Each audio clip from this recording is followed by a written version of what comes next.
Hola amigos, ¿qué tal? ¿Cómo están? Soy Omar de Juegos de Mesa Perú y hoy día tenemos a una invitada muy especial, Elizabeth Hargrave, y con ayuda de Majo, ¿no? Vamos a hacer la entrevista de hoy día.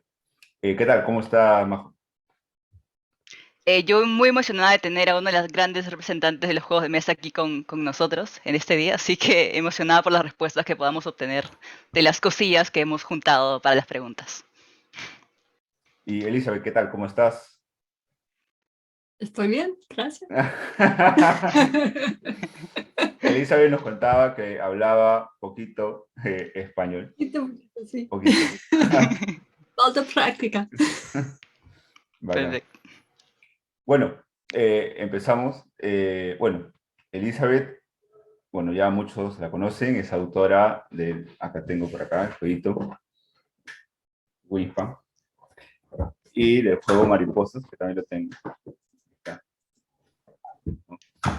Y ganadora, bueno, el juego ganó, ¿no? En el Spiel de Jahres del 2019, y fue el primer juego de su autoría. Entonces, vamos a empezar por ahí. ¿Qué opinas de que siendo el primer juego creado por ti, haya ganado como mejor juego del 2019? So, how did it make you feel that the first game you had like out there in the world actually won one of the biggest prizes in the board game industry? It was wild. And totally unexpected up until the last minute. The other two people who were nominated that year were Stefan Feld and Ignacy Trevicek. So I was intimidated by them. Stefan is one of my favorite designers. So yeah, really unexpected. I imagine having your idols right next to you must be like an achievement in life. Ignacy took a great picture of the three of us right before the award was announced. He said, I'm going to take a picture before any of us faint. I need to check on that picture. That should be amazing. Ahora, en estos 40 años de premio, ¿no? Del Spiel de Jahres, solo 10 mujeres han ganado, ya sea como coautores, ¿no? Entonces, qué es lo que opinas sobre el papel de la mujer, ¿no? Como autora de los juegos de mesa? O sea, ¿qué tan complicado ha sido? ¿Qué tan complicado es? O sea, no tenemos muchas mujeres autoras de juegos, ¿no? So, how complicated has the process of being a woman game designer been for you? Being that the industry is mostly, as we know, run or dominated by men. Yeah, I would say I haven't run into specific problems other than the fact that it's just a little lonely. Like, people have been perfectly nice to me. There have been very few situations where I have even wondered, oh, was that weird because I was a woman? Like, were they not listening to me the same way? And now, of course, because Wingspan has won so many awards and sold so many copies, people take me very seriously. So it's hard to know how things would be otherwise. But no, but in general, everyone has been lovely. But coming in the beginning felt difficult because there were a lot of situations where I would go to an event for game designers and I would be the only woman in the room. And that just feels weird. It's not a situation that I find myself in a lot in the other parts of my life. Yeah, should be weird. So, in the same sense, do you believe spaces exclusively for women in games are important to gather new women into the industry? I think it's one piece that can help. So, for example, there's a big playtesting convention near where I live. It gets a couple hundred designers to come for the weekend, and we all play each other's games. And when I first started going, it was maybe 10% women. It's more than that now. But we started doing a breakfast for all the women to meet each other at the beginning of the convention. And somehow, like, we were all there anyway, but somehow that time together to kind of make that connection really felt to me like it made a difference. So that even if all the tables around you are men, you know the other women in the room, you know they're there. It feels different. Yeah. So even if there's, yeah, go ahead. I think it does help. Mm-hmm. Yeah, knowing that. Yeah, go ahead. Sorry, keep going.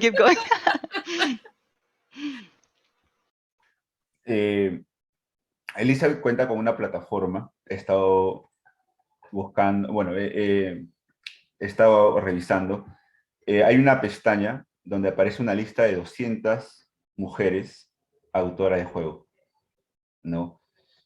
Y del género no binario. Entonces, ¿cuál es la idea de esta recopilación, ¿no? de esta lista que tienes en tu plataforma? It started because when people first were reaching out to me to do interviews, when Wingspan came out and it won lots of awards, people would often say to me, oh, we really want you to have you on our podcast or whatever, because you're one of the only women that's designing games right now. And I would say, there aren't that many like that have reached to the level of winning the Spiel des Jahres, the Kennerspiel, but there are a lot of women out there designing. Like, I am not the only person you can ask to be on your podcast. So it started with that of just like, here's a list, like, go talk to these other people also. If I'm going to get this attention for being a woman, like, I want to bring all the other women along with me. So that's really how it started, and then it just as that list grew and I realized how many women there are and how many people I'm adding all the time, that is sort of exciting in itself, and it's fun sometimes just to scroll through all the pictures. It makes me feel good. It's as a woman, it's also exciting to just scroll and see exactly so many women involved in the industry that perhaps you don't see or you don't recognize by picture, but then you read like, oh, I designed this, and I'm like, oh, you're the one. And just like recognizing the faces, because if we ever go to a convention, just matching the faces and being like, you're an important women designer, you're an important women video game designer, or any type of like involvement in the industry, it's just great to have them all in one place. That's we appreciate that. Like, in the name of women from Peru that are involved in game community, thank you for having that compendium of women. Awesome. We'd love to, after the interview, maybe give you some more names that designers here, co-designers, so that you can have even more people, diversity, Peruvians. Yeah.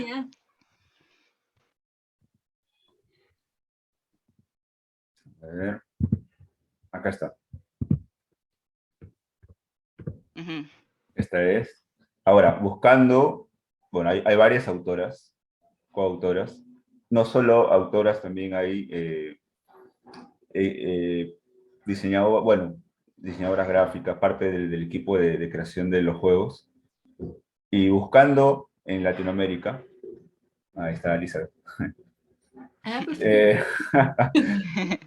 I'm sure I'm missing that, because a lot of these are people who've been sent to me by someone who knew that I had the list, and so yeah. Bueno, Latinoamérica, Brasil, Chile. So tell me about Peru. Corruptia, el juego, que hasta ahora no lo he probado. ¿Tú lo has probado, Majo, Corruptia? No he probado Corruptia. The thing with most of the board games published in South America at least, is that they are independently published, most of them, so like they only get around their own country. We're willing to play lots of games that come from Chile that look very good, but they just don't arrive here, so we're just waiting to go there and bring like a huge bag of games, for example, and I'm sure they're waiting for the same thing. But we do have a couple of independent publishers around the countries. In here, off the top of my head, I can think of Contikis, that's co-designed by a woman. We have Nuna Aranway, that's designed by a woman. In the team of Humboldt, like the travesties of Humboldt, we have, I think, a woman involved in miscellanea games. I don't know, Omar, si te acuerdas de alguna otra mujer de juegos al menos recientes. Bueno, con Tikis, no, bueno, mencionaste Tinkus también. No sé si has probado Tinkus. Es como un Claro, el de Dixit. los arbolitos. Es como Sí, sí. Dixit, es para contar historias. Ujú. Y así hay otros más. Yo creo que igual sería como una invitación, ¿no? Para que Elizabeth también pueda crecer la lista y varios estén informados de que existen varias mujeres coautoras y autoras de juegos, ¿no? Mhm. Just recently, there's been like a spike in trying to show more of the board games community in South America. So Chile has come up with a page for naming all the board games they can come up with of their own like national games. And so are we. We're doing it through the International Game Developers Association Peru. So we're also collecting like the board games in Peru. And well, in that list, we're gonna search for all the women involved in any part of the creative process so that we can send them to you for your list. That would be great. Yeah, yeah. And I would love it to see, you know, publishers in other parts of the world look at lists like that too and start picking some of those up for distribution, because I think there's probably awesome stuff going on in these little pockets that are not like making it out into the world, you know. Yeah, they're pretty much homemade. Like they fold their own cardboard boxes. Super. Oh, But wow. they made it with love, so that's what counts. Yeah. That's really fun. I know there's a big scene like that in Japan too, where they have like a big game fair, and a lot of the games of that are just like homemade games that people bring and make, you know, a few dozen Yeah. copies. Yeah. I looked at a game in Japan that was called Majo just because it was called like my nickname, just to check it out. Yeah. And it went out of print because the author was just surrounded by too many boxes that he just had to start throwing them out because in his little Japanese apartment they wouldn't fit. So that was amazing to find out. Yeah, but I think people do really interesting things when they're just free to just like make their own thing, right? You don't have to worry about finding a publisher necessarily. Yeah, that's true. But talking about like finding a publisher, I noticed like, you know, Googling, well, more like board game geeking, if you can call it a verb. For example, in Wingspan, you have 3 female artists, including Beth Sovell, that's very recognized, and also Beth Sovell followed you to Tosi, I think. Yeah. So was that intentional, or did it just happen to be these 3 women like waiting in list to be part of the game, or like how did it work out between, did you choose it, did the publisher choose how to work that out?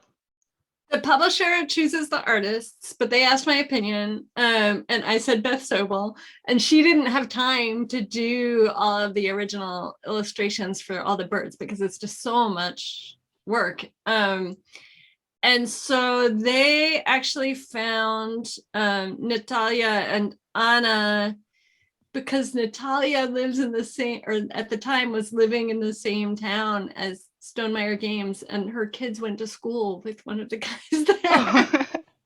And he heard that she was an artist and asked to see her work, and so then like we ended up with these 2 wonderful Colombian women working on the game, just through this random connection, and because they had the skills to do it. So it was awesome, but it wasn't something that, I don't think they were actively thinking at that time that they wanted, you know, only women working on this game, but it worked out that way. Fun coincidence, definitely. Yeah. Well, now that you mentioned, well, Colombian women and South America, Omar was wondering if there was ever a future thought that you were going to have a Wingspan expansion, perhaps based off the Amazon or South America, because I think there's like 1,300 bird species, just letting the fact out there. Yeah, definitely. I want to try and do each region of the world. So I've done Europe and sort of Australia, New Zealand. And then I just sent one off to the publisher. We're not saying which region it is yet, but that'll be another one out this year. But yeah, eventually I want to sort of cover a little sampling of all the birds from all the different places. Awesome. Well, congratulations on like having to research all this diversity to get everyone involved, but also it's cool that the game itself motivated us to find out how many bird species there were in our area. So like I was gonna ask, like, how are you involved or like intentionally putting the educational part of Wingspan? Like, where did it come from? Because I know you're not specifically a teacher, but it ends up being a game where people learn about birds that they didn't know before and characteristics and lots of other stuff. Yeah, I think with all of my games, there's an element to it of just like this cool thing exists in the world, and I really want people to know about it. And so, like, I'm interested in birds. I really like them. They're so the idea for Wingspan started with like, oh, all the resources that you would need as birds, it could map onto the way things often work in board games, right? You have food that is your resources, and you get the stuff, and you buy things with it.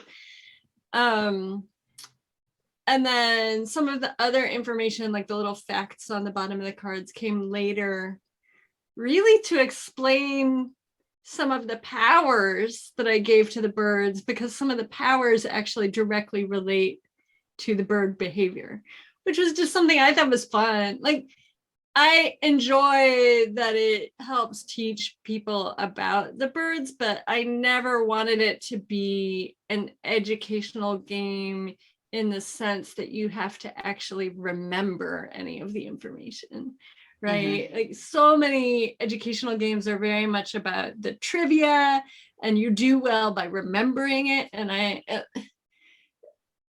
it's tricky with something like birds, because some people already know a lot of the information, and you want them to be able to play with people who know nothing and be on equal footing. So you don't have to remember anything, but maybe by playing a lot, you will start to pick up the information. And so I get people every now and then saying like, oh, I saw a red-winged blackbird today, and I knew what it was because of the card in Wingspan, and that sort of thing. And that's super fun. It's also super fun. I don't know if maybe you've seen around Instagram, you get people like in the board game Instagrammer community, like they go outside the yard and they see a bird they see each day, and they just look for the card in Wingspan and they take a picture of the bird and the card at the same time. And I just think it's great. Yeah. Yeah. And I think actually your game is educational in the best way, as you said it, because it's not like intentionally, it's just that through play, through fun, people are just unconsciously learning, and that's, I think, one of the best ways of learning. So that's great. And even though it was not on purpose, I congratulate you on that, on getting people to know more about birds. Thanks. And that, yeah, it's sort of the same way with mariposas, right? Like a lot of people don't know that the monarch butterflies migrate from Mexico all the way up to Canada, but it's this really cool thing that happens. It's amazing that these tiny little creatures can go so far. And so, like, you know, the game is just a game, but even by learning that the game exists, you already have learned that this phenomenon exists in nature, right? So. Mm-hmm. We've also seen that people have rethemed your games, especially Wingspan. There was a Pokemon retheme, I think, that they chose different like Pokemon types, like to replace the bird types. What do you think? Like, how does this affect you, the fan-made versions, or not affect you as an original designer, like seeing them available on Print and Play or Tabletop Simulator with a different theme? Oh, it's fun. I mean, it takes so much work to put those cards together. Like, if you're gonna do all that work, go ahead. That's fine. Yeah, I think it's something that the publisher is thinking about. Like, are there any spin-offs that they want to do on different themes, sort of officially within the world of Wingspan? So stay tuned on that. But no, it's super fun. And, you know, people just make Stonemeyer actually made the template available for the cards. So you can go make your own cards. People have like put wedding proposals on a card and stacked it into the deck and things like that. It's awesome. It's great. That's so nice. Yeah. ¿Alguna otra pregunta que tengas por ahí, Omar? Sí, una pregunta que hice a un autor hace un tiempo. ¿Qué opinaría vamos a retroceder el tiempo, vamos a crear un universo donde la niña Elizabeth vea lo que estás haciendo ahora, ¿no? ¿Qué crees que opine la niña Elizabeth, ¿no? Respecto a lo que has hecho con esto de los juegos de mesa, con los juegos que vienes creando, con los premios que has ganado? ¿Qué crees que opine? Did you get that, or should I? Yeah, not all. Okay, so if we would go back in time to your younger self, what do you think she would think of you right now and all the things you've achieved and everything you've made and how you've progressed in the industry? That's such an interesting question, because I think until a few years before I made Wingspan, it never even really occurred to me that there were people who made games, right? Like, games are just sort of something that exists in the world. You never think about how they happen. You know, Take it for granted, just like, okay, games. But the games that we grow up in as kids, like the designer's name is not on the box, right? It's just like a product in the store that just, I don't know how it got there. And it's not like a book. Like the books I read growing up, I always knew who the author was and I would seek out more books by that person. But the games I played when I was a kid, I didn't know who made them. So it's, I think, part of the answer is that I would be very surprised that that's a job.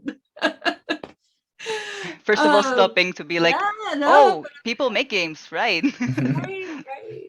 Yeah, but I was always interested in being a teacher or a writer. So, like as a kid, those were things that I thought I might want to do. So, this fits with that, I think.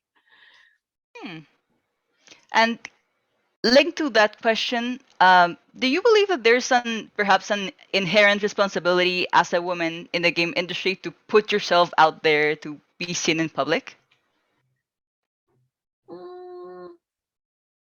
Yes and no. I mean, I'd like to put more of the responsibility on the people organizing events and things to make sure that they're getting lots of different women out there. Like, I don't want it all to be on me, but sure. I mean, especially as like thinking about design spaces and things, like I do think it's important to help other people who are just entering to feel more comfortable and to feel like this is something that anybody can do.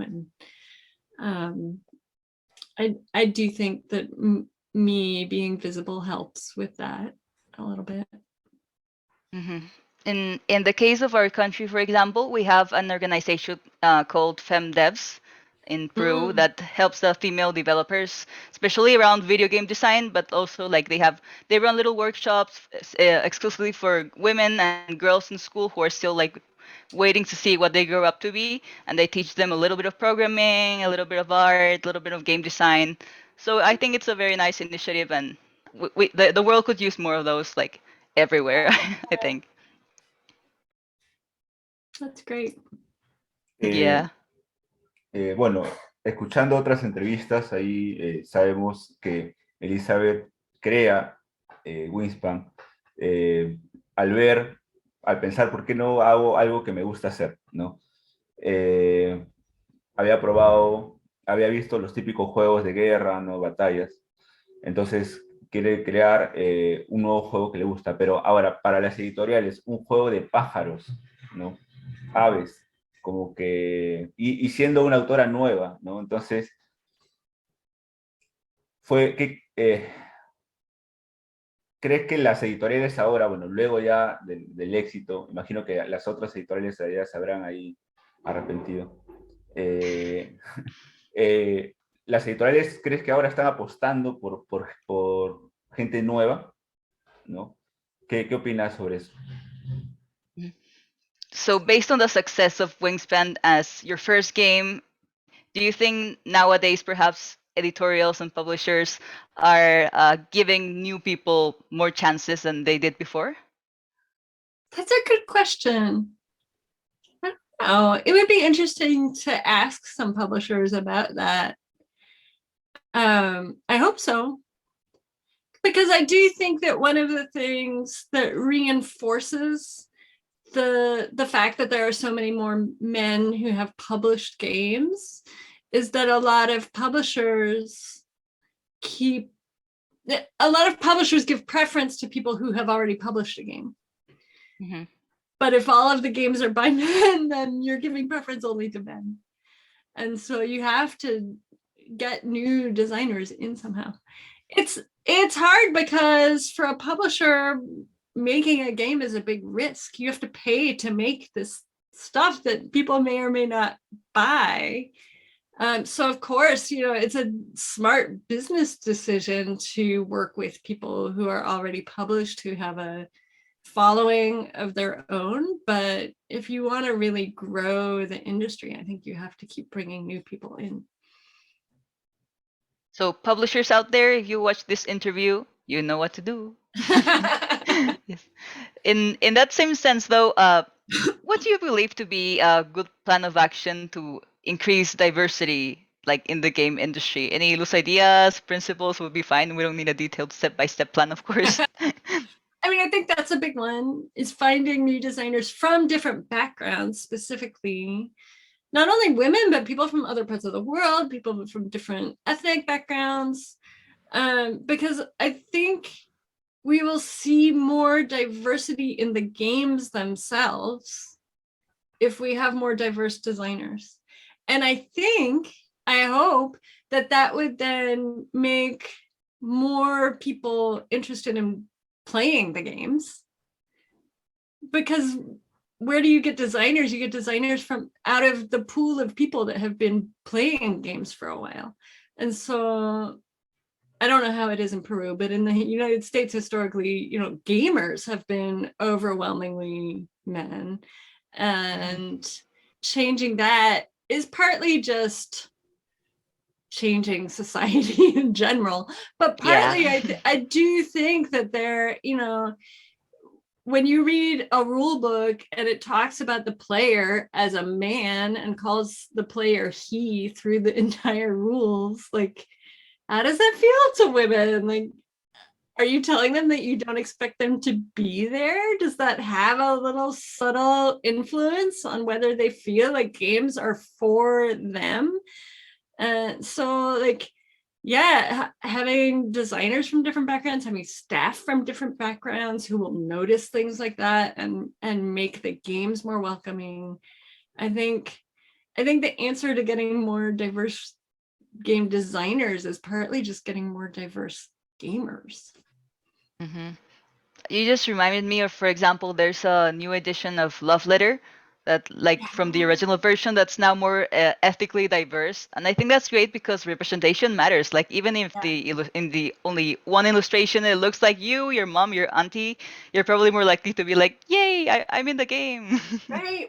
And even if you don't consciously think about it, I think it has to be something that people take in, and like, either this looks like something that I am invited to participate in or it doesn't, right? And if no one in the entire game looks like you, or there are a lot of games where there aren't even any female characters, let alone trying to represent all the different types of people in the world. But yeah, there's a long way to go, but a lot of publishers are starting to think a lot harder about it. And I think we'll see the games coming out over the next few years getting significantly better on some of this stuff. It's a nice thought. Yeah.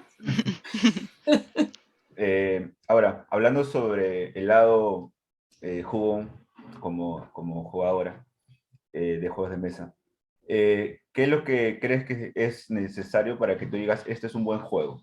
¿No? ¿Qué requisitos debe tener un juego para que digas que es un buen juego? How do you design a good game? Well, what's a good game for you specifically? What makes you think, hey, this is a good game? What is a good game for me?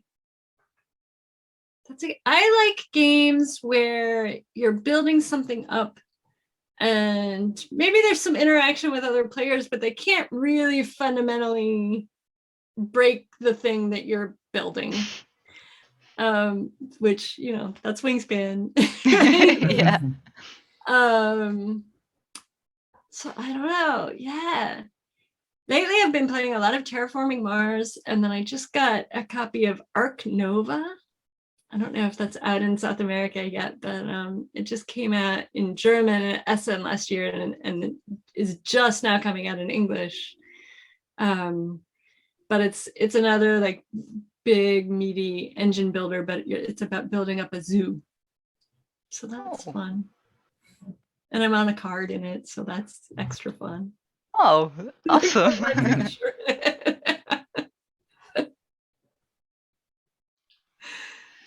Bueno, algo más, Majo, de tu parte. Por mi lado, ¿no? Si quieres ir cerrando, dale. No, sí, bueno, de verdad un placer compartir, ¿no? Cuando jugué Wingspan por primera vez, me encantó. Además que gané. Bueno, me encantó el tema. Y no es tan complicado, yo creo que invita para que varios puedan jugar. Y el tema, bueno, recontra interesante. De verdad, gracias, Elizabeth, por el tiempo. Es un placer, ¿no? Poder conversar contigo. Y esperemos que igual, bueno, que esto se repita. Y esperemos que salga la expansión de Sudamérica, incluyendo aves de Perú. De verdad, gracias. Majo. Well, it has been an amazing experience to have you here during these few minutes. But it's been a lot, really. Like having such an important person in the industry being in a Peruvian channel means a lot to us Peruvian gamers. We're looking out to see whenever, if ever, we get the South American expansion. We're gonna be very with our eyes open. And overall, we're just very thankful that you got the time to talk to us. And if there's any other theme that comes up later and we get to contact you again, that would be great. We'll be happy to talk to you again if you have the time. And thank you very much for giving us your time here, Elizabeth. Oh, thank you. It's truly been one of the joys of everything with Wingspan has just been getting to meet people from around the world that are playing the game and playing games in general. It's been really fun. Ok, entonces, gracias. Eso ha sido todo por hoy, amigos. Ya nos estaremos encontrando en otra oportunidad. Chao. Thank you.